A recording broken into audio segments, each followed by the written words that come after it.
here to let you know that Jack Reacher, Never Go Back, is no perfect movie. So in Never Go Back, Tom Cruise returns as the military policeman turned vigilante named Jack Reacher, and he goes on the run with an army major named Susan Turner, played by Cobie Smulders, because she's been framed for espionage, and he is the only one on her side who believes she is innocent. And he also has to protect a young girl named Samantha, played by Danica Yarosh, who allegedly may be Jack's daughter, who is being targeted as leverage to keep Jack from learning the truth. Now, just like the first film, Tom Cruise proves that he's more than capable of giving a dark and different performance, which is clearly something that he's done in the past before, and here there's absolutely no exception.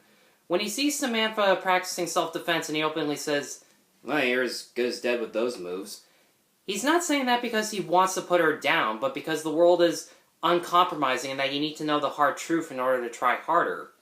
And at first, I thought Cobie Smulders started off as one of those individuals who says, "Oh, I don't need help, I can take care of myself," even though she keeps getting her ass kicked by everyone she comes into contact with. But over time, as Reacher starts to give her more control in interrogating the suspects and escaping from the police and the villains, she proves to be a lot more stronger and much more useful than I thought she would be, and as a result, she's a lot of fun to watch as she overpowers all of her male superiors intellectually on the case and physically in combat. Now, what made the first Jack Reacher so memorable and distinct from most current action movies nowadays was its style. The fight sequences were filmed in beautiful wide-angle shots with slower but much more realistic and brutal choreography. But judging this film on its own merits, in Never Go Back, they do stick to using smaller locations like, say, a parking lot or a rooftop for a fight scene, and sometimes the action is filmed in steady wide shots with very few cuts. But the other half of the time there's an overuse of shaky cam and cutting right when a character gets hit, which doesn't really make sense to me considering Cruise, Smulders, all the other actors are clearly doing all their own stunts. And there aren't any green screen effects, at least none that you could really notice, so I don't get why you would really need to hide any of that. But for me, the biggest difference between the two Jack Reacher films are the pacing. In the first film, Chris McQuarrie paced his scenes in the first one very deliberately slow in order to build the tension so that whenever any big action scene happened or any twist was revealed, it felt like a genuine surprise. Never Go Back is much more fast-paced and more energetic, which, for a Tom Cruise movie, normally I wouldn't really consider that a problem, but here I think it's actually a pretty big mistake, because there are a lot more characters to focus on, and as a result there's an overabundance of exposition and a lot of characters explaining the mystery instead of us watching Reacher investigate the crime scene.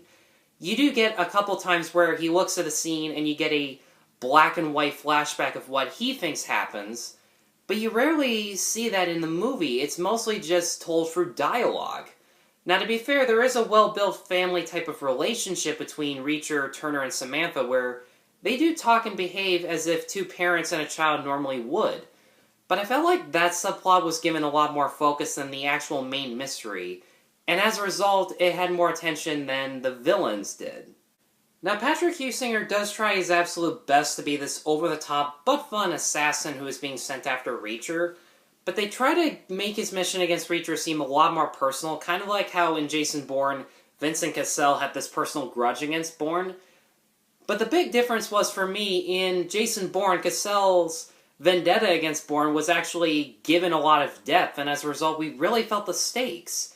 Here, we never actually do figure out why this hitman would envy Jack or whether they had a past together or not, and as a result, his actions don't really make that much sense, and he becomes this sadistic but bland killer.